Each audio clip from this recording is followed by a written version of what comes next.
लोग श्री प्रेम भक्ति चंद्रिका के अगले गीत पर हैं, जिसका कि भाव है भक्तों के गुण। तो हम लोग पहले त्रिपदी गाएंगे और आप सब लोग पीछे रिपीट करिए और फिर उसका चर्चा करेंगे।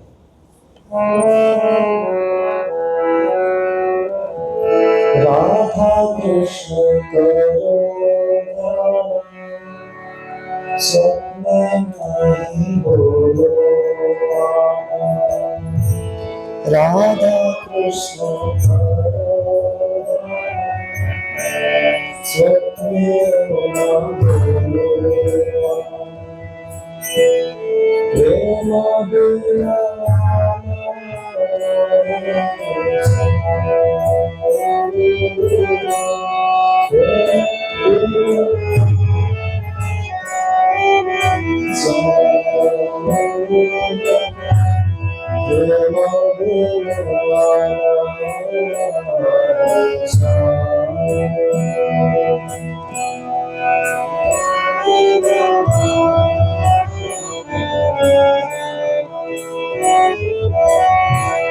जो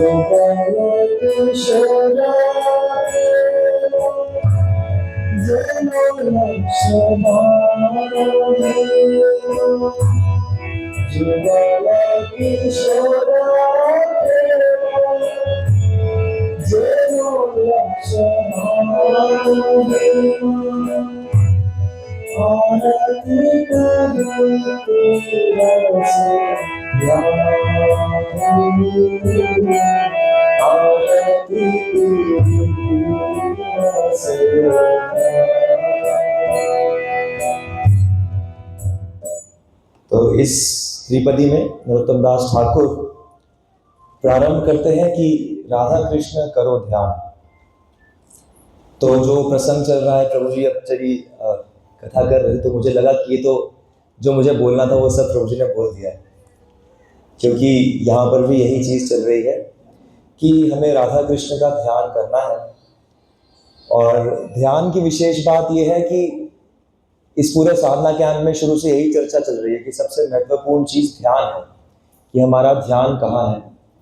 ऐसा क्यों? तो इस ग्रंथ के टीकाकार बताते हैं कि ध्यान इतनी विशेष चीज़ है कि हम जिस चीज़ का ध्यान करते हैं हम वो ही और वैसे ही बन जाते हैं। जिसका कि उदाहरण श्रीमद् भागवतम से देते हैं। श्रीमद् भागवतम में दत्तात्रेय जी का उदाहरण आता है, जिनके 24 गुरु थे। तो वो उन गुरुओं में से एक कीट और पतंगे को भी गुरु बनाते हैं। तो कहते हैं कि जो कीट होता है वो भृंगी से डर जाता है, और इतना ज़्यादा डर जाता है कि उस डर के कारण उसी के बारे में सोचता रहता है, उसी के बारे में सोचता रहता है। और सोचते सोचते सोचते सोचते, क्योंकि वो कोकून में बंद हो जाता है, और उस डर के कारण जब वो कोकून खुलता है तो वो जो कीट पहले कीड़ा था वो भृंगी, उड़ने वाला भ्रमर टाइप बन जाता है। तो अगर जीते जी स्थूल देह में इतना परिवर्तन आ सकता है, तो ये ध्यान देने वाली बात है कि जीते जी भी स्थूल देह में। इसीलिए बार बार चर्चा होती है ना, भक्तों के अवगुणों की बात मत करो, किसी के दोषों की बात मत करो। क्यों? क्योंकि जिसके दोषों की बात करोगे वैसे दोष हमारे अंदर आ जाएंगे। तो इसलिए ध्यान बहुत महत्वपूर्ण है। और इस संदर्भ में जीव गोस्वामी ये भी कहते हैं कि जब स्थूल देह ही परिवर्तित हो सकती है तो आध्यात्मिक देह क्यों नहीं बन सकती। और उदाहरण देते हैं कि कितने सारे ऐसे भक्त हुए हैं जिनके साधना के प्रभाव से उनका जो प्रेजेंट देह था वो ही आध्यात्मिक बन गए। उदाहरण देते हैं ध्रुव महाराज का। ध्रुव महाराज को भी विमान में बिठाकर विष्णु लोक ले जाया गया। या फिर आधुनिक संतों में उदाहरण आता है तुकाराम महाराज का, कि तुकाराम जो थे वो भी उनको विमान लेने आया वैकुंठ से, और वैसे के वैसे वो उसमें बैठकर चले गए। तो अभी प्रभु जी चर्चा कर रहे थे कि इस देह से थोड़ी जाएंगे, सिद्ध देह से जाएंगे, लेकिन वैकुंठ आदि लोकों तक इस देह से भी कई भक्त लोग पहुंचते हैं, सिर्फ वैकुंठ तक। आगे जो गोलोक वृंदावन, जहाँ की चर्चा इस ग्रंथ का विषय है, तो वहां पर जाने के लिए गोलोक वृंदावन के योग्य शरीर ही चाहिए। परंतु उससे पहले तक तो ये ध्यान की विशेषता है। और इसी को और प्रमाणित करने के लिए जीव गोस्वामी एक कथा बताते हैं संदर्भों में। एक ब्राह्मण की कथा बताते हैं कि एक ब्राह्मण मन में भगवान की सेवा कर रहा था। जैसे भी चर्चा हुई, प्रभु जी ने कहा कि भाई भगवान को आसन पे बिठाओ, उनके चरण धो, उनकी आरती करो, उनको भोग लगाओ। तो वो ब्राह्मण खीर का भोग लगा रहे थे, और खीर का भोग लगाते हुए जब उन्होंने खीर सामने रखी तो उन्हें लगा कहीं खीर गर्म तो नहीं है, तो उन्हें पात्र को छूना चाहा। लेकिन पात्र को छूते समय वो इतना गर्म था कि उनकी उंगली जल गई और उनका स्पर्श जो था वो खीर को हो गया। तो अब उनका हाथ तो जला, एकदम ध्यान भंग हुआ। तो उन्होंने देखा उनका हाथ वास्तव में जल गया था। तो वो रोने लगे बहुत जोर से। अब इसलिए नहीं रो रहे थे कि उनका हाथ जल गया, लेकिन वो इसलिए रोने लगे कि ओ, मैंने जो मन में खीर पकाई थी वो मेरे स्पर्श के कारण अशुद्ध हो गई, अब उसका भोग कैसे लगेगा। तो उन्होंने इतना क्रंदन किया, इतना आर्त भाव से भगवान का ध्यान किया कि उसी समय भगवान विष्णु ने वैकुंठ से विमान भेजा और उन्हें अपने धाम बुला लिया। तो इसीलिए इस त्रिपदी में भी जो सबसे विशेष भाव है, जो आगे कहते हैं, आरती पीरती रसे ध्याओ, यानी कि हमें आर्त भाव से भगवान का ध्यान करना है।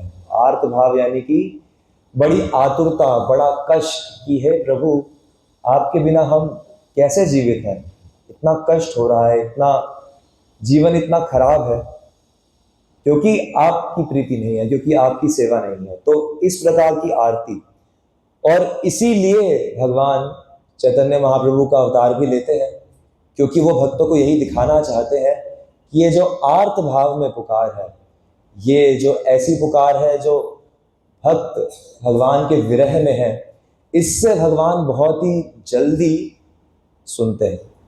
ऐसे ही उदाहरण भागवतम में भी है। नारद मुनि का उदाहरण आता है कि नारद मुनि ध्यान कर रहे थे अपने पिछले जन्म में, तो ध्यान कर रहे थे, फिर एकदम से उन्हें भगवान के दर्शन हुए, और जैसे ही दर्शन हुए तो उन्हें बड़ा आनंद आया, लेकिन फिर वो दर्शन गायब हो गए। तो इतने व्याकुल हो गए वो कि वो कहाँ गए, वो कहाँ गए, कहाँ गए, और व्याकुलता में इधर उधर भटकने लगे। तो भगवान फिर आकाशवाणी के द्वारा बताते हैं कि देखो, ये मैंने तुम्हें जो अपनी एक झलक दिखाई है इसीलिए ताकि तुम मेरा विरह अनुभव कर सको, और इस विरह से तुम्हारी जो भक्ति होगी वो बहुत ही तीव्रता से बढ़ेगी। तो इसीलिए आरती पीरिति रसे ध्याओ। तो ध्यान कैसे करना है? आरती यानी कि आर्त प्रेम से, हे प्रभु ऐसा कब होगा, कब होगा, कब होगा। जैसे प्रभु जी ने भी कोट किया, भक्ति विनोद ठाकुर गाते हैं कि पाल्या दासी कौरी ललिता सुंदरी अमर लोहिया कावे। तो कब होगा, कब लेंगी मुझे ललिता सखी अपनी पालतू दासी के रूप में, ऐसा कब होगा। तो इस प्रकार से आरती हृदय में कष्ट होना चाहिए कि क्यों हम उनकी सेवा में नहीं हैं। तो इस प्रकार से हमें श्री राधा कृष्ण का ध्यान करना है। और कह रहे हैं स्वप्ने होना बोलो आन, यानी कि राधा कृष्ण संबंधक विषयों के अलावा स्वप्न में भी बाकी चर्चाएं मत करो, क्योंकि ध्यान की एक विशेषता क्या होती है कि ध्यान जो है ना, वो अगर एक समय में बहुत ज़्यादा चीज़ों में लगा हुआ है तो आप उन चीज़ों की डेप्थ को नहीं देख पाओगे। जैसे इंग्लिश में कहावत है कि an inch wide and mile deep, और a mile wide and only inch deep. कि अगर आप किसी एक वस्तु पर ध्यान लगा रहे हो, इंच वाइड मतलब आपका ध्यान का केंद्र बहुत कम है, तो आप उसमें बहुत गहराई से देख सकते हो। जैसे गौर निताई के दर्शन किए तो हमारे ऐसे लोग देखेंगे, अरे भगवान ने आज ब्लू ड्रेस पहनी है बस। लेकिन अगर आप ध्यान से उनको देखेंगे, अरे हाँ कमर पे लाल बांधा हुआ है, ज्वेलरी ऐसी है, पटका ऐसे लटका है, वाइट कलर की लेस लगी है, तो हमें ये देखना है कि हमारा जो ध्यान है वो डीप होना चाहिए। क्योंकि टीकाकार कहते हैं कि जब हम अन्य विषयों के बारे में सुनते हैं या बोलते हैं तो क्या होता है कि भजन में विक्षेप आता है। विक्षेप यानी कि नाम जप करते हुए या भगवान का ध्यान करते हुए उनके बारे में आएगा। जैसे भगवान की सुंदरता को छोड़ के किसी किसी स्त्री या किसी पुरुष की सुंदरता पे अगर आपने सोचा, ध्यान लगाया, तो भगवान का नाम जप करते करते उस स्त्री या पुरुष का ध्यान आएगा। तो इसी कारण से सपने ना बोलो आन, प्रेम बिना आनंद नहीं चाहो, क्योंकि प्रेम के बिना और कोई चाह भक्त के मन में नहीं होती। तो ऐसा भक्तों का स्वभाव होता है क्या, कि वो राधा कृष्ण का ध्यान करते हैं।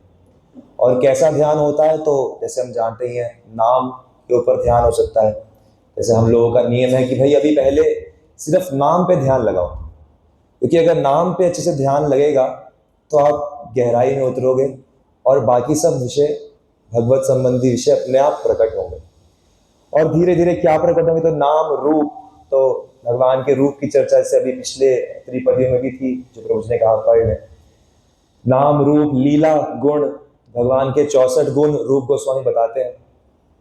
बहुत सुंदर हैं, बहुत प्रिय हैं, मधुर हैं, शक्तिशाली हैं। तो इस प्रकार से बहुत सारे गुण हैं। और हम जितने भजन गाते हैं सारे गुणों की तो चर्चा करते रहते हैं। कंचन गोरी रे राधा मेरी, या चटक मटक सो ठाकुर, सारे भगवान के गुणों का वर्णन हो रहा है, भगवान की लीलाओं का वर्णन हो रहा है कि भगवान कैसी लीलाएं करते हैं। तो लीला ध्यान।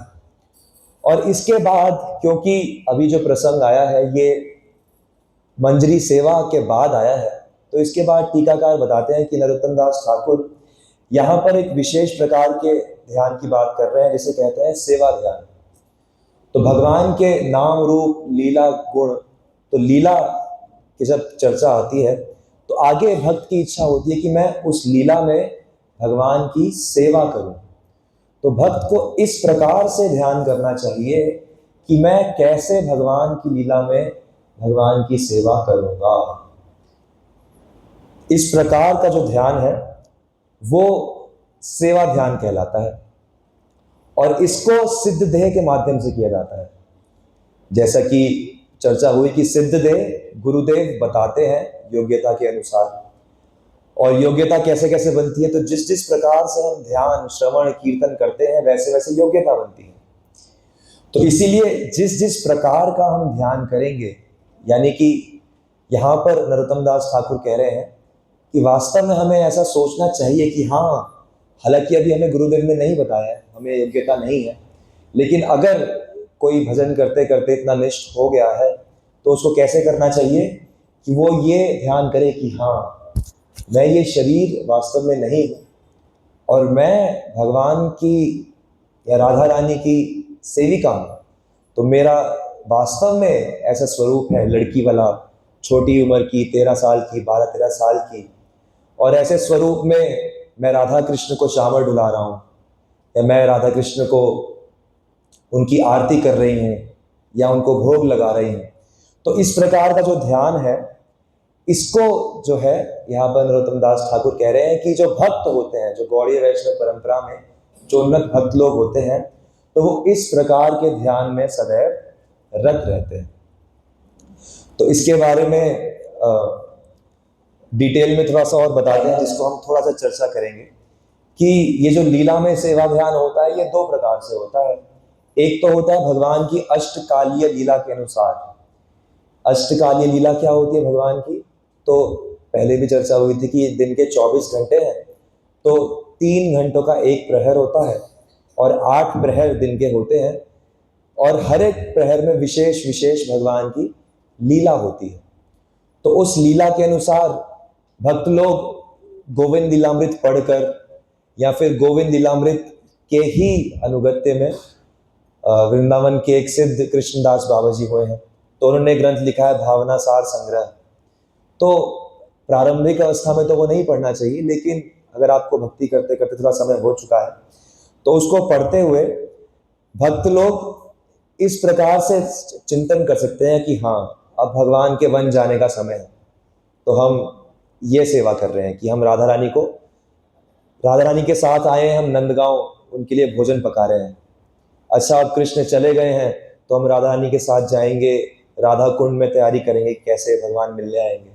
अच्छा, संध्या का समय हो रहा है तो हम राधा रानी के साथ गांव में पहुंचेंगे और कृष्ण के स्वागत की तैयारी करेंगे। तो इस प्रकार से कुछ भी, लीलाओं को पढ़कर चिंतन कर सकते हैं। तो इसको कहते हैं स्वरस की लीला ध्यान।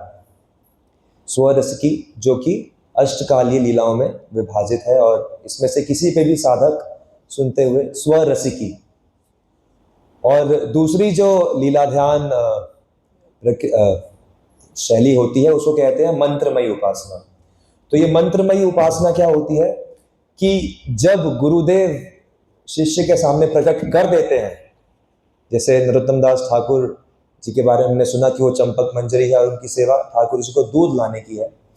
तो जब ऐसा कुछ रेवलेशन या ऐसी कुछ स्फूर्ति गुरुदेव शिष्य को देते हैं, चाहे हृदय के माध्यम से चाहे साक्षात बताकर, तो ऐसी स्थिति में फिर जो साधक है वो केवल उसी लीला विशेष का मंत्र रूप से कि हाँ मैं ठाकुर जी के लिए दूध तैयार कर रही हूँ, उनके लिए दूध में इलायची डाली, या गैया से पहले दूध लेके आई, या दूध में केसर डाला है, वो अलग अलग प्रकार से उसी के बारे में केवल ध्यान करते रहते हैं। तो इसको मंत्रमयी सेवा ध्यान कहते हैं।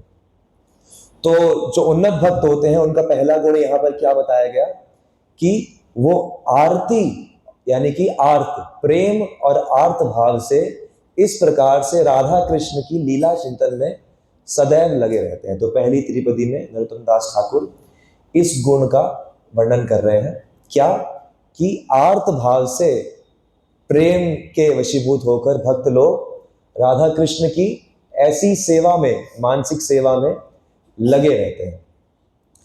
तो अगला पढ़ते हैं त्रिपदी नंबर 80।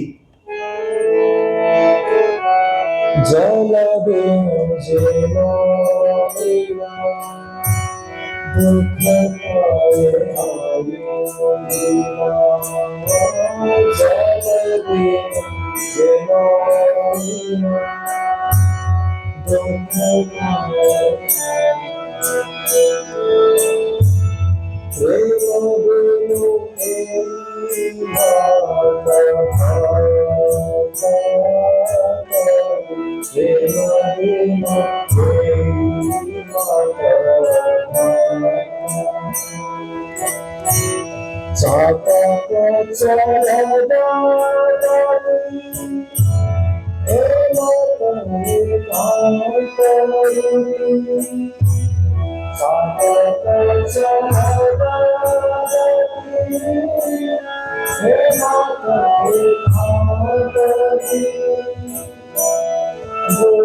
तो यहाँ पर नरोत्तम दास ठाकुर कह रहे हैं कि जो भक्त होता है वो एकांत भक्ति की रीत जानता है।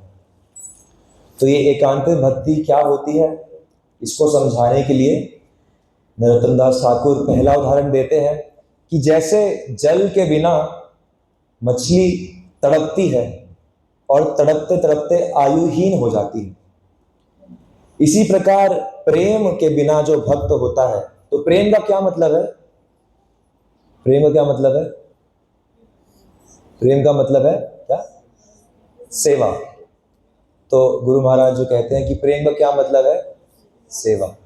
तो यहाँ पर कह रहे हैं कि भक्त का क्या लक्षण होता है कि अगर उसे भगवत संबंधी सेवा नहीं मिल रही तो वो मछली की तरह तड़पने लगेगा और उसकी आयु क्षीण होने लगेगी। और हम इसको साधक परिप्रेक्ष्य में शायद ऐसे भी देख सकते हैं कि अगर हम सेवा नहीं कर रहे तो हमारे अंदर की जो भक्ति है वो तड़पते तड़पते आयुहीन हो जाती है, वो खत्म होने लगती है। तो इसीलिए भगवान की सेवा में लगे रहना ये भक्तों का स्वभाव होता है। इसे एकांतिक भक्ति कहते हैं। क्या कि लगे रहना है, लगे रहना है, चाहे जैसी भी परिस्थिति हो, चाहे जैसी भी परिस्थिति हो, चाहे मृत्यु आ रही हो। इसलिए दूसरा उदाहरण देते हैं, क्या? चातक जलद गति। तो एक पक्षी होता है चातक। तो चातक पक्षी की क्या विशेषता है कि वो केवल स्वाति नक्षत्र में जब बारिश होती है तो वो वाला पानी पीता है और कुछ नहीं पीता।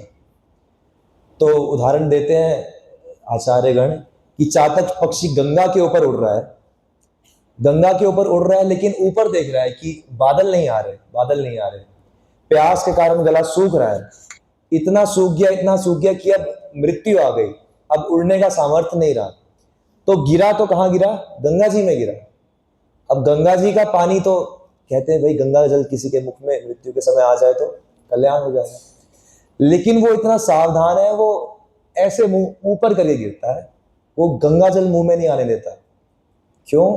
क्योंकि मैं पीऊंगा तो केवल वही पानी पीऊंगा जो बादलों से बरसेगा, इसके अलावा गंगा जल भी नहीं पीऊंगा। तो इस प्रकार की भक्तों की भावना होती है कि कितनी भी अच्छी चीज मिल रही हो मुझे और कैसी भी बुरी परिस्थिति मेरी हो, लेकिन मैं भगवान की सेवा के अलावा और कुछ नहीं करूंगा, कुछ नहीं करूंगा, कुछ नहीं करूंगा। तो इसी संदर्भ में नारद मुनि जो है वो श्लोक कहते हैं कि तस्यैव हेतो प्रयते कोविदो, कि इस मनुष्य जीवन में आकर इसी चीज के पीछे तो भागना है, बाकी सब चीजों के पीछे क्यों भागना है? वो सब तो हर जगह मिल जाएंगी। जो काम है, काम की विषय वस्तु है, ये तो हर जगह हर योनि में है। लेकिन अगर मनुष्य जन्म मिल गया तो वो चीज लो जो तल लभते ब्रह्मताम उपर्यता, जो ब्रह्मलोक से लेकर नरक लोक 14 भुवनों में और कहीं नहीं मिलती। तो वो क्या है? वो भगवान की भक्ति है, वो भगवान का प्रेम है, भगवान की सेवा की भावना है। और इसी संदर्भ में भागवतम में कई सारे भक्तों की, परीक्षित महाराज की, तो परीक्षित महाराज कहते हैं मृत्यु आ रही है, तक्षक काटेगा कोई बात नहीं, मैं तो बस भगवान का ध्यान कर रहा हूं। विदुर जी तो यही कहते हैं, रुद्र गीत में भगवान शंकर भी यही कहते हैं, गजेंद्र गीत में गजेंद्र भी यही कहता है, क्या कि बस कुछ भी हो, अब ये चाहे ये मगरमच्छ मुझे खा जाए, लेकिन अब मुझे याद आ गया, अब मुझे सिर्फ भगवान का ही स्मरण करना है, मुझे अपनी रक्षा का भी चिंतन नहीं करना। तो भक्तों का क्या स्वभाव होता है कि कैसी भी परिस्थिति हो, चाहे बहुत अच्छी चाहे बहुत बुरी हो, भगवान को कभी नहीं भूलते। तो इस संदर्भ में इस भक्ति को डिवाइड करके 4 यहाँ पर गुण बता रहे हैं, जो कि हम 4 गुणों से समझ सकते हैं। क्या? पहला गुण बताते हैं टीकाकार कि एकांतिक भक्ति में क्या प्रकट होता है? तो सबसे पहले धर्म के प्रति अनादर प्रकट हो जाता है। तो कई बार हम लोग भक्तों को देखेंगे कि भक्त कह देंगे, कह रहे चलो चलो भगवान के भाव में सब हो रहा है ना, ठीक है कोई बात नहीं। तो धर्म के प्रति कई बार भक्त लोग इतना ध्यान इसलिए नहीं देते क्योंकि वो उससे उच्च धर्म में ज्यादा स्थित है। जैसे भक्ति सिद्धांत सरस्वती महाराज वंशीदास बाबा जी की जूठन खाते थे, और वंशीदास बाबा जी ऐसे जो हफ्ते हफ्ते तक नहाते भी नहीं थे, और हम में से कोई एक हफ्ता नहाए तो ये तो बड़ा गलत है, स्वच्छ रहना चाहिए, तो भगवान का ध्यान कैसे होगा? लेकिन वो जो बाबा जी हैं उनकी विशेषता क्या है कि वो इससे बहुत ऊपर है, तो उनका ध्यान राधा कृष्ण से हटता नहीं है, इसलिए वो धर्म के बहुत ऊपर है। इसलिए धर्म का कभी कभी अनादर उनसे हो जाए तो ये इसमें कोई दोष नहीं होता। दूसरा जो हम चर्चा कर ही चुके हैं पहले भी कि कर्म ज्ञान के प्रति निरपेक्षता। तो कर्म यानी कि स्वर्ग इत्यादि या सांसारिक भोग, और ज्ञान यानी कि मुक्ति, भगवान में लीन होना। तो इस प्रकार के प्रयोजनों से भक्त को कुछ मतलब नहीं होता, वो कहता है ये नहीं चाहिए। भाई जैसे गोपियों का उदाहरण है ना, कि गोपियां चरण रस देती है नारद मुनि को, नारद मुनि कहते हैं अरे नरक मिलेगा, नरक कोई बात नहीं, तो इससे सरदर्द ठीक हो जाएगा ना भगवान का। नारद मुनि हर जगह भटक जाते हैं कि कौन देगा चरण की रज, कृष्ण के माथे पर लगानी, उनका सरदर्द ठीक होगा, कोई नहीं दे पाता, गोपियां दे देती हैं। क्यों? क्योंकि उन्हें चिंता ही नहीं है कि भाई नरक मिलेगा या स्वर्ग मिलेगा, हमें तो बस एक ही चीज से मतलब है, भक्ति, यानी कि भगवान को प्रसन्न करना है। तो तीसरा जो हमने पहले भी अभी कहा कि विघ्न होने पर भी रति पड़ता। तो कैसे भी स्थिति हो, बुरी से बुरी स्थिति हो, विघ्न हो, लेकिन भक्त अपनी सेवा को नहीं छोड़ता। हमारे सामने प्रत्यक्ष गुरु महाराज का उदाहरण है कि गुरु महाराज का स्वास्थ्य कितना खराब होते हुए भी फिर भी महाराज कहते नहीं नहीं अभी प्रचार ही करना है, जो सेवा प्रभुपाद जी ने दी है वो करते रहना है, करते रहना है। तो कैसे भी विघ्न हो, आर्थिक, स्वास्थ्य से संबंधित, मानसिक, उन सब विघ्नों को होते हुए भक्त भक्ति में लगा रहता है।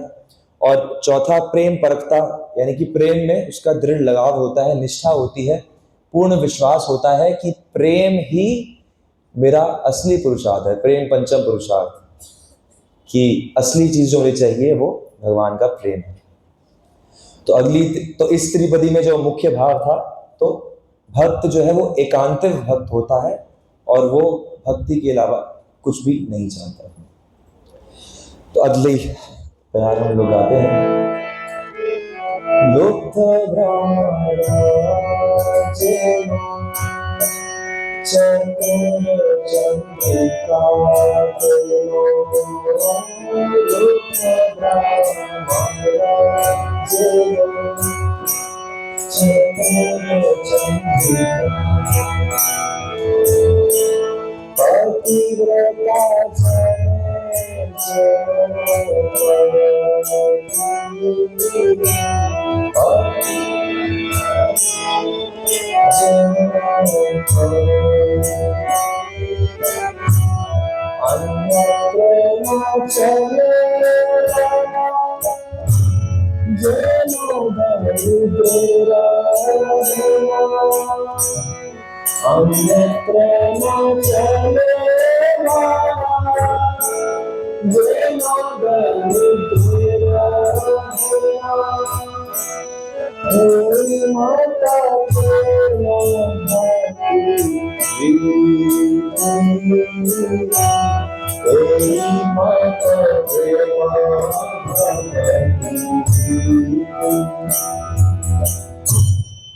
तो पिछली त्रिपदी में एकांतिक रीति की बात हुई और यहाँ पर प्रेम भक्ति की रीति की बात कर रहे हैं कि जो भक्त है वो इस रीति को जानता है कि भगवान में ही हमें रस लेना है।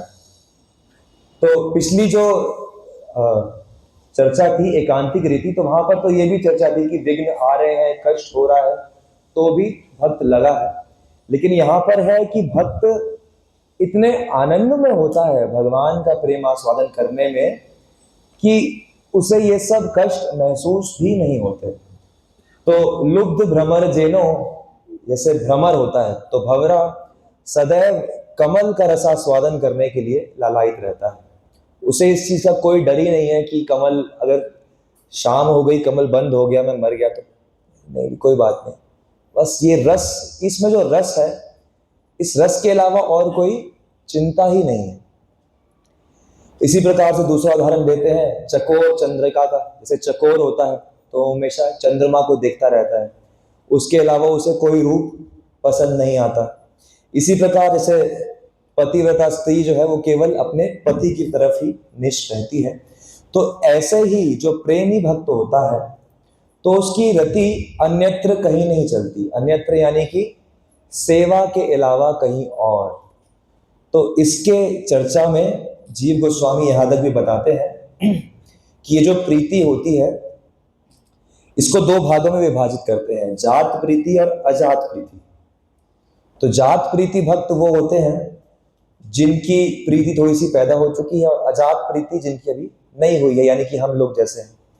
तो कहते हैं कि जो अजात प्रीति भक्त होते हैं तो वो तो अभी सिर्फ कृपा की प्रार्थना ही कर रहे हैं कि हमारे अंदर प्रेम आ जाए। हमारी तो केवल एक ही प्रार्थना हो सकती है, क्या? कि प्रेम आ जाए। लेकिन जिनके पास प्रेम होता है तो उनकी भी अलग अलग प्रकार की कई बार लालसाएं होती हैं। कैसी? जैसे कई बार भक्तों की लालसा होती है कि बस हमें भगवान की कृपा की दृष्टि मिल जाए। मांगू मैं तुमसे राधा रानी एक कृपा की नजरिया, बस एक बार देख लें, तो उसी से वो संतुष्ट हो जाते हैं। जैसे कर्दम मुनि का उदाहरण है कि कर्दम मुनि भगवान का दर्शन पाते हैं और उनकी कृपा लेकर वो तृप्त हो जाते हैं। तो जीव गोस्वामी कहते हैं कि ऐसी प्रीति की यहाँ पर बात नहीं हो रही। दूसरी एक प्रकार की प्रीति होती है जो विशेष परिस्थिति में दर्शन के समय, जैसे दास्य रति या भगवान के सख्य रति, तो ये सब जो है ये भी जात प्रीति भक्त के उदाहरण है। लेकिन यहाँ पर कैसी प्रीति की बात हो रही है? जो तीसरे प्रकार के जात प्रीति भक्त होते हैं, जो स्वयं परिकर होते हैं, यानी कि जो इसी भाव में रहते हैं कि हाँ मैं राधा कृष्ण की सेविका ही हूं। तो इस प्रकार की रीति के अलावा कहीं उनका मन नहीं जाता, यानी कि उनके हृदय में दृढ़ संकल्प, दृढ़ भावना ये होती है कि मैं तो राधा कृष्ण की सेविका ही हूं, और इसके अलावा और किसी संबंध में वो चिंतन नहीं करते। तो ये प्रेम की रीति होती है। और यही उनका असली धन है, असली सोना है। दरिद्रेर हेम, तो ये हेम का मतलब होता है सोना। और ये कैसा सोना है, तो इसके बारे में पहली त्रिपदी में नरोत्तमदास ठाकुर ने बताया, कहा लक्ष्य बाण हेम। तो लक्ष्य बाण हेम के बारे में क्या बताते हैं कि बाण का मतलब होता है कि सोना जब और निकलता है तो क्या करते हैं, उसको पिघलाते हैं और प्यूरिफाई करते हैं। तो नॉर्मल वर्ल्ड में जैसे 24 कैरेट होता है गोल्ड, तो पंच बाण हेम होता है, यानी कि 5 बार जब ऐसे सोने को प्यूरिफाई करते हैं तो वो प्योरेस्ट फॉर्म ऑफ गोल्ड है, यानी कि वो पंच बाण हेम, ऐसे बांग्ला में उसे कहते हैं कि 5 बार प्यूरिफाई हुआ हो। और यहाँ पर ये वाला जो हेम यानी सोना, कृष्ण प्रेम का जो सोना है, वो कैसा है, लक्ष्य बाण हेम। लक्ष्य बाण हेम यानी कि जिसको कि लाख बार बार बार बार बार शुद्ध किया गया। तो यानी कि ये जो प्रेम है ये इतना शुद्ध है, इतना शुद्ध है कि ये हमारी कल्पना से बहुत ऊपर है। तो ये प्रेम ऐसे भक्तों का असली धन है, और वो इसी धन के आवेश में, अभाव में और आनंद में हमेशा रहते हैं। तो आगे बढ़ते हैं, त्रिपदी नंबर 82।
तो यहाँ पे नरोत्तमदास ठाकुर वास्तविकता की ओर आ रहे हैं कि जो भक्त ऐसे गुण चाहता है, तो जो भक्त होता है उसमें तो ये गुण होते हैं, और हम जैसे जो लोग होते हैं उनको ऐसी भावना विकसित करनी है। कैसी, कि ये जो विषय है, इंद्रियों के विषय, 5 इंद्रियां 5 विषय, ये विष है, ये जहर है।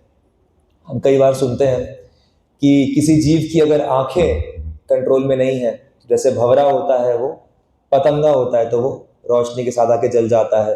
हिरण होता है, वो उसके कर्ण इंद्रिय कंट्रोल में नहीं होती, तो शिकारी बहुत मधुर ध्वनि बजाता है तो वो पकड़ा जाता है। ऐसे ही हाथी होता है, जिसकी स्पर्श इंद्री नियंत्रण में नहीं होती, तो हथनी को जो है शिकारी लेकर जाते हैं और हथनी के स्पर्श से ललायित होकर हाथी जाल में फंस जाता है। या जैसे मछली होती है तो वो स्वाद को नियंत्रित नहीं कर सकती तो फंस जाती है। जो भंवरा होता है वो रस को नहीं, गंध को नहीं कर सकता तो फंस जाता है।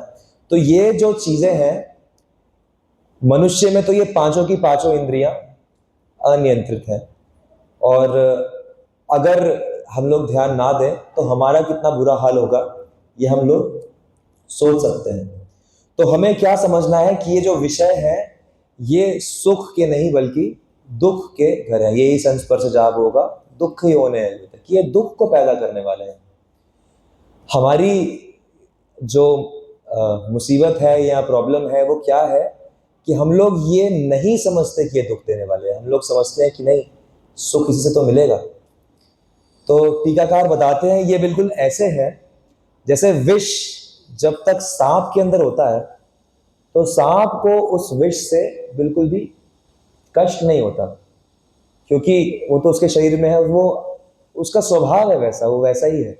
लेकिन जब सांप किसी को डस लेता है तो जिसके शरीर में वो जहर जाता है तो उसे उस विष से कंपन, परेशानी, तकलीफ, गर्मी लगने लगती है, जलने लगता है। तो यहाँ पर यही कह रहे हैं कि जो भक्त है वो तो वास्तव में उसकी तरह है जिसको सांप ने काट लिया, यानी कि विषय जो है उसको जलाते हैं, इसलिए वो विषयों से दूर रहता है। जो संसारी लोग हैं वो सर्प जैसे हैं, वो डसते हैं तो उनको कष्ट नहीं लगता, उनको लगता है यही तो जीवन है, यही तो आनंद है। और हम जैसे जो बीच में लटक रहे हैं, हम लोग कभी कभी सर्प बन जाते हैं और कभी कभी हम लोग तड़पने लगते हैं, क्योंकि हम लोग जहां हमारे टेस्ट की बात आती है, टेस्ट मतलब हर एक व्यक्ति की अपनी अपनी कमजोरी है कि भाई मेरा मन इधर भागता है, भाई मेरा मन इधर जीभ की तरफ भागता है, मेरा मन आंख की तरफ भागता है, मेरा मन कान की तरफ भागता है। तो वहां वहां तो हम सर्प बन जाते हैं, दूसरों को भी प्रभावित करने लगते हैं, और कहीं कहीं हम लोग वहां से पीड़ा अनुभव करते हैं। अरे ये क्या है, अरे ये भक्त कैसे है, ये इतनी सी चीज को नहीं समझ पा रहे, अरे ये भक्त कैसे है, खाने के बारे में परेशान हो जा रहे हैं। तो हमारा क्या होता है कि हम लोग कभी वो होते हैं कभी वो होते हैं। तो भक्तों का क्या गुण होता है कि भक्त विषय रस नहीं लेते क्योंकि वो दुखमय है, तो क्या लेते हैं, गोविंद विषय रस। तो भक्त लोग जो है वो गोविंद का रस लेते हैं, यानी कि जिस भी चीज को वो अनुभव करते हैं उसमें वो यही अनुभव करते हैं कि नहीं, इसमें रस तो केवल गोविंद के कारण है, और उसी में उनकी भावना रहती है। अब यहाँ पर एक प्रश्न आ सकता है कि हम जैसे जो लोग हैं जो संसारिक विषयों के प्रति भी आसक्त है, तो वो ये गोविंद रस कैसे पान कर सकते हैं?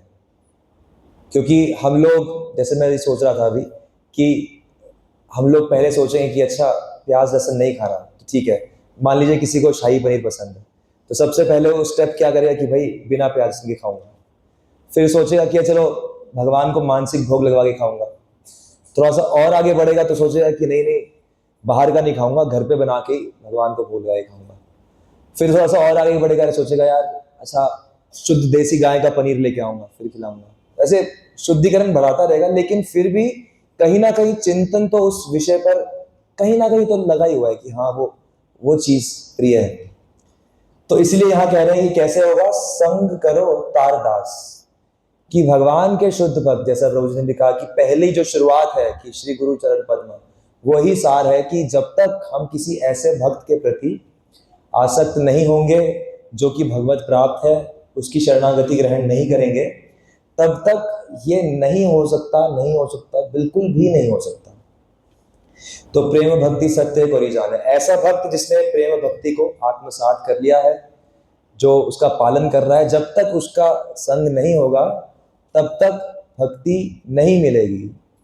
ऐसा भक्तिविनोद ठाकुर कहते हैं, गाते हैं, कृष्णा से तोमार कृष्णा दीते पार, तोमारा शक्ति आछे, आमी तो कंगाल कृष्णा कृष्णा बोली, भाई तव पाछे पाछे। तो वो ये जानते हैं और हमें बता रहे हैं कि कृष्ण जो है, ये जो गोविंद रस है, ये भक्तों के पास मिलेगा, और हम वास्तव में कंगाल हैं, और ये रस अगर हमें चाहिए तो हमें उनके पीछे पीछे भागना पड़ेगा, और उन्हीं की संग से, उन्हीं की कृपा से हमें ये मिल सकता है। तो इस त्रिपदी में जो विशेष गुण की बात हुई वो था कि भक्त जो है वो संसारिक विषय नहीं बल्कि गोविंद विषय रस का आस्वादन करता है। तो हम लोग रिवाइज करते हैं। पहली त्रिपदी में कहा कि भक्त जो है वो आर्त भाव से सदैव राधा कृष्ण की सेवा में ध्यान लगा के रखते हैं। दूसरी में कहा कि वो एकांतिक रीति, यानी कि कैसी भी परिस्थिति हो उसमें भक्ति में लगे रहते हैं। तीसरी में कहा कि वो भक्ति के रस में इतने मग्न होते हैं कि उन्हें और किसी चीज की इच्छा नहीं होती। और यहाँ पर कहा कि वो विषयों से, सांसारिक विषयों से सदैव दूर रहते हैं। तो अब 83 और 84 इस साथ में हम लोग गाएंगे, क्योंकि इनका दोनों का एक ही भाव है। मध्य मध्य आचे दृष्टि को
अज्ञान विमुख नाही लय सत अज्ञान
तो यहाँ पर जो भक्तों का गुण बताया जा रहा है कि वो बड़े सतर्क होते हैं।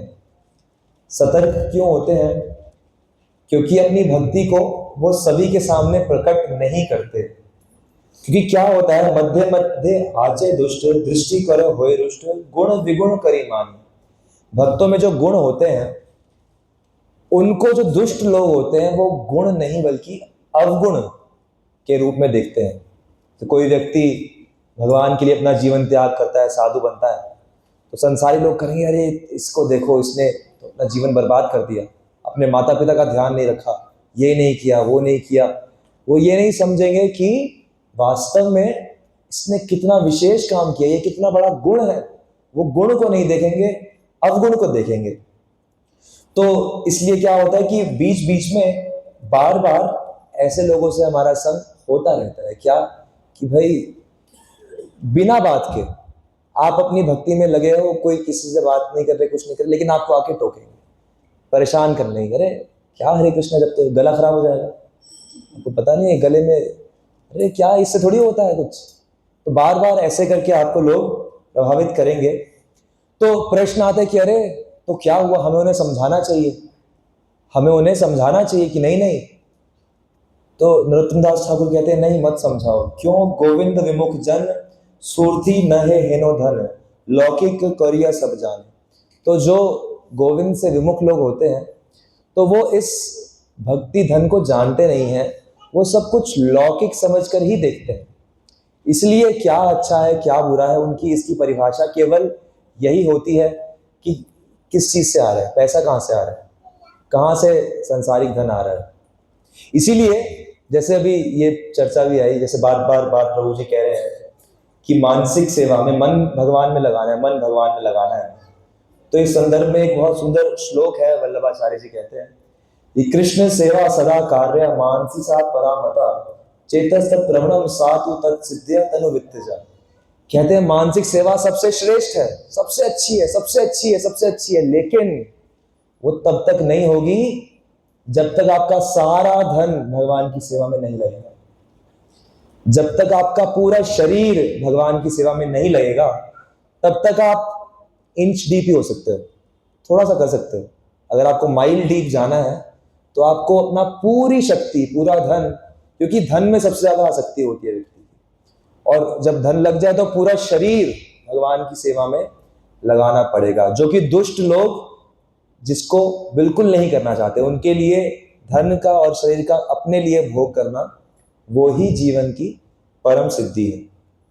तो इसीलिए ऐसे लोगों से, जैसे नाम अपराध भी है श्रद्धालु व्यक्ति को उपदेश देना, तो इसलिए ऐसे व्यक्तियों से भक्त सतर्क रहता है और ऐसे व्यक्तियों के लांछन लगाने पर या लड़ाई झगड़ा करने पर वो उनसे दूर हो जाता है, उनसे ज्यादा भिड़ता नहीं है। क्यों? क्योंकि वो जानता है कि अज्ञान विमुख जतो नाहिल मत मत, कि ये लोग अज्ञान से जो विमुख हैं उनका अहंकार इतना बढ़ जाता है। अहंकारी व्यक्ति के बारे में महाभारत में 18 दोष आते हैं और वो दोष ऐसे ऐसे हैं कि भाई एक एक दोष की चर्चा करें तो हम देखेंगे ये तो हमारे अंदर भी थोड़ा सा है, क्योंकि अहंकार हम सबके अंदर भरा पड़ा है। तो अहंकार जब इतना ज्यादा होता है कि व्यक्ति गोविंद विमुख है तो वो भक्तों को भक्त नहीं समझता, वो भक्तों को ढोंगी समझता है। चैतन्य महाप्रभु को ढोंगी समझते हैं। उनके रात को कीर्तन होता है, लोग घर के बाहर मांस मदिरा आदि फैला देते हैं कि लोग ये देखो ये ढोंगी है, इनका ढोंग खत्म हो जाए।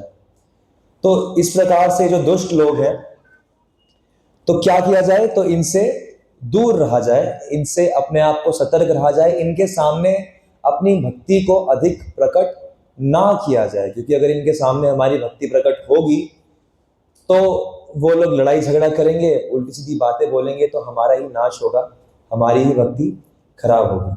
तो इसीलिए इन दो त्रिपदियों में जिस गुण की बात नरोत्तम दास ठाकुर करते हैं, वो कहते हैं कि भक्त सदैव सतर्क रहता है और वो अभक्तों से भिड़ता नहीं है, संसारी लोगों से दूर रहता है। त्रिपदी नंबर 85। आर सब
तो यहाँ पर इस गुण की चर्चा कर रहे हैं कि जो भक्त है वो सदैव कृष्ण सेवा प्राप्त होने का आशा बंध लगाकर बैठता है। आशा बंध लगाकर बैठना यानी कि उसको दृढ़ श्रद्धा विश्वास होता है कि जिस प्रकार का मैं ध्यान कर रहा हूं, जिस प्रकार की मैं सेवा चाहता हूं, वैसी सेवा मुझे अवश्य मिलेगी, अवश्य मिलेगी। तो यह अभिलाषा भक्त के मन में दृढ़ होती है। इसीलिए वह आर सब परिहरि परम ईश्वर है, परम ईश्वर कृष्ण को भजन करता है, सेवा करता है। और किस भाव में? तो वही चीज दोबारा चर्चा हो रही है, गोविंद रसिक वर। तो गोविंद जो रसिक वर है, तो ये जो गोविंद है ये रसिक तभी बनते हैं जब श्री राधा रानी के संग होते हैं। और राधा रानी के संग में भी जो भक्त होता है उसकी क्या अभिलाषा है वो हम चर्चा कर ही चुके हैं कि वो राधा स्नेह अधिक होता है, यानी कि उसका ये झुकाव जो होता है वो राधा रानी की तरफ अधिक होता है। और इसीलिए कितनी बार देखा जाता है कि भक्त लोग बिना राधा रानी के कृष्ण को ठुकरा देते हैं। जैसे प्रभु जी भी सुनाते हैं लीला, एक नागा बापो थे जिनकी जटाएं थी, वृंदावन में घूम रहे थे और वृंदावन की निचली जो टहनियाँ थी उनमें उनकी जटा फंस गई। अब जब जटा फंस गई तो हिल नहीं पा रही, कि ऐसे बहुत जैसे कृष्णा की थोड़ी सी हो रही है, बहुत मोटी उनकी इतनी बड़ी जटा थी। तो अब फंस गई तो खुद निकाल नहीं पा रहे, दिख नहीं रहा कहाँ से फंसी है। तो लोगों ने कहा मदद करते हैं। नहीं, जिसने फंसाया वही निकालेगा। तो लोगों ने कहा बाबा ऐसे तो कितने दिन खड़े रहोगे, कौन? तो नहीं, जिसने फंसाया है, क्योंकि उनका दृढ़ भाव है कि ब्रज में जो कुछ हो रहा है भगवान कृष्ण ही कर रहे हैं। तो कई दिन तक खड़े हैं वहीं पर, खाने को पीने को पता नहीं कुछ है नहीं है, लेकिन बस जिसने फंसाया है वही निकालेगा, वही निकालेगा। तो थक हार के कृष्ण, क्योंकि सब कुछ करने वाले तो कृष्ण ही है, तो कृष्ण आ जाते हैं कि अरे बाबा, ले मैंने ही फंसाया था, मैं तुझे निकाल लेता हूँ। तुम कौन हो? मैं कृष्ण हूँ। मैं कैसे मान लूँ तुम कृष्ण? मैं तो नहीं मानता तुम कृष्ण हो। तो कहते हैं क्या प्रमाण दूं? कहते राधा रानी को बुलाओ, वो आके कहेंगी तो मैं मानूंगा कि तुम कृष्ण हो। तो भक्त लोग इस प्रकार से बिना राधा रानी के कृष्ण को स्वीकार ही नहीं करते, क्योंकि वो जानते हैं कि जो रस, जहाँ जो रस की बात आ रही है, तो सबसे जो उच्च कोटि का रस है वो श्रीमती राधा रानी के साथ ही प्रकट होता है।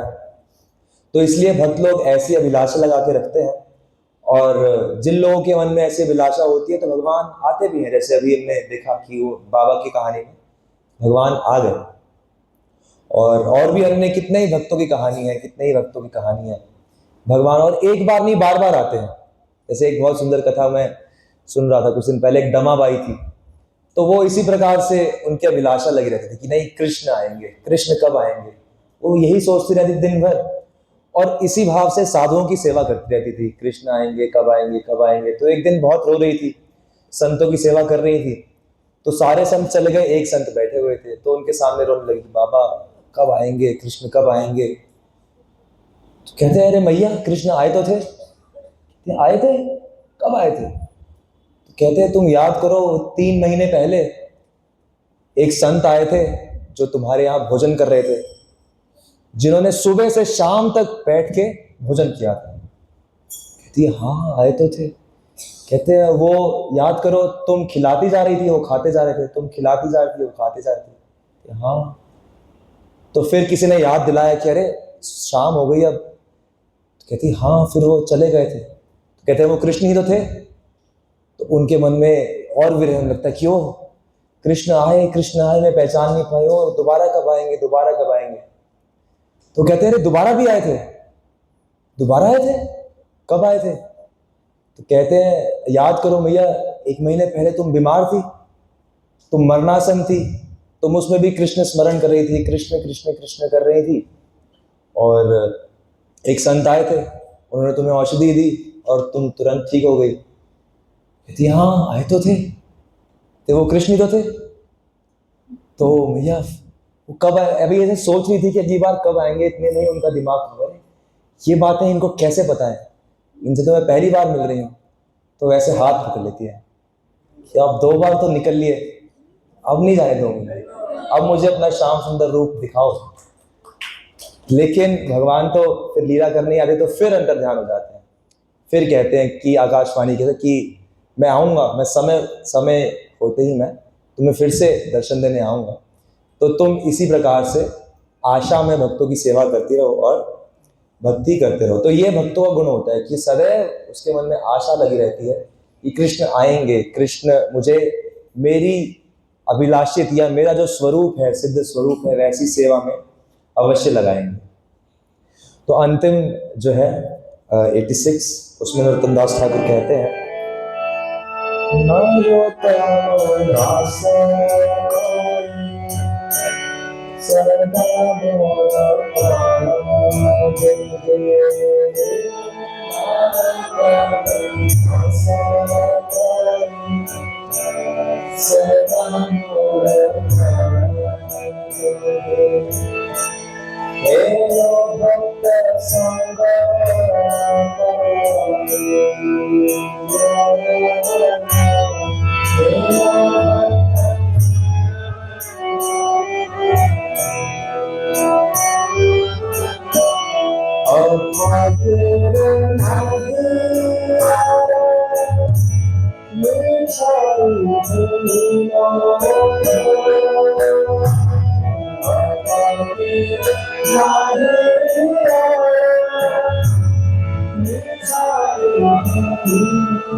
यहाँ पर नरोत्तम दास ठाकुर भक्तों के 2 गुणों को प्रकट कर रहे हैं। सबसे पहले तो कह रहे हैं कि जो इस प्रकार का भक्त होता है वह सदैव ऐसे ही प्रकार के भक्तों के संग में रहता है, जो हम शुरू से चर्चा भी कर रहे हैं, भक्त संग कितना जरूरी है। और तो भक्तों के संग के बिना नहीं रहेगा। A man is known by his company. अगर हम सोचते हैं कि हम भक्त हैं और हमारा अधिकांश समय भक्तों के बीच में बीतता है, तो अभी हम भक्ति में बहुत उन्नत नहीं हुए हैं, अभी हमें बहुत आगे बढ़ना है। क्योंकि जब तक सर्व संगा पहोहि माम, जब तक कि पूरी तरह से 24 घंटे जब तक आध्यात्मिक संग नहीं होता, तब तक व्यक्ति को आध्यात्मिक लाभ नहीं प्राप्त होता। तो इसलिए भक्त जो है वो सदैव भक्तों के संग में रहता है। और जो दूसरा यहाँ पर गुण प्रकट कर रहे हैं वो है दैन्य का, विनम्रता का। तो नरोत्तम दास ठाकुर कह रहे हैं कि मैं कितना अभागा हूँ कि मुझे ऐसा संग नहीं मिलता, या कि मैं ऐसी भक्ति नहीं कर पाता। तो भक्तों का, हालांकि वो सबसे ऊंचे हैं, सबसे ऊंचे, क्योंकि वो सबसे ऊंची वस्तु उनका धन है, राधा कृष्ण उनका धन है, लेकिन वो सबसे ज्यादा निरभिमानी होते हैं, अपने को सबसे ज्यादा दीन समझते हैं, विनम्र समझते हैं। और इसी कारण से भगवान उनको प्रेम करते हैं कि भगवान को ये गुण बहुत पसंद है। भगवान को अहंकार नहीं पसंद, भगवान को ये अच्छा नहीं लगता जब कोई व्यक्ति अहंकारी होता है। लेकिन जब कोई व्यक्ति विनम्र होता है, दीन होता है, तो वो व्यक्ति भगवान को बहुत प्रिय लगता है। तो इसलिए यहाँ पर ये गुण नरोत्तम दास ठाकुर प्रकट कर रहे हैं। और इसके साथ यहाँ पर इस गीत का अंत होता है, जिसमें वो भगवान के भक्तों के गुणों को प्रकट कर रहे हैं। तो एक बार फिर से हम 8 प्यारों में जो 8 गुण आए उनकी चर्चा कर लेते हैं। तो सबसे पहले कि भक्त जो है वो आर्त भाव से भगवान की सेवा में ध्यान लगाकर रखता है। दूसरा कि वो कैसी भी परिस्थिति हो भगवान की सेवा के बिना नहीं रह सकता। तीसरा कि वो भगवान की सेवा में ऐसे दिव्य आनंद की अनुभूति करता है जिसकी कोई कल्पना नहीं कर सकता। चौथा कि वो सांसारिक विषयों को त्याग कर केवल गोविंद विषय रस ही पान करता है। पांचवा कि वो सांसारिक लोगों से सतर्क रहता है। छठा कि वो राधा कृष्ण के जो प्रेम है उसमें मन को लगाकर रखता है। और आशाबंध, यानी कि आशा, सदैव आशा से पॉजिटिव रहता है कि हाँ सेवा मिलेगी। और सातवां कि वो भक्तों के संग में रहता है। और आठवां कि वो अपने आप को हमेशा विनम्र समझता है। तो अगर मुझसे बोलने में कुछ त्रुटि हुई हो तो आप क्षमा करिएगा। और सभी का धन्यवाद। हरे कृष्ण।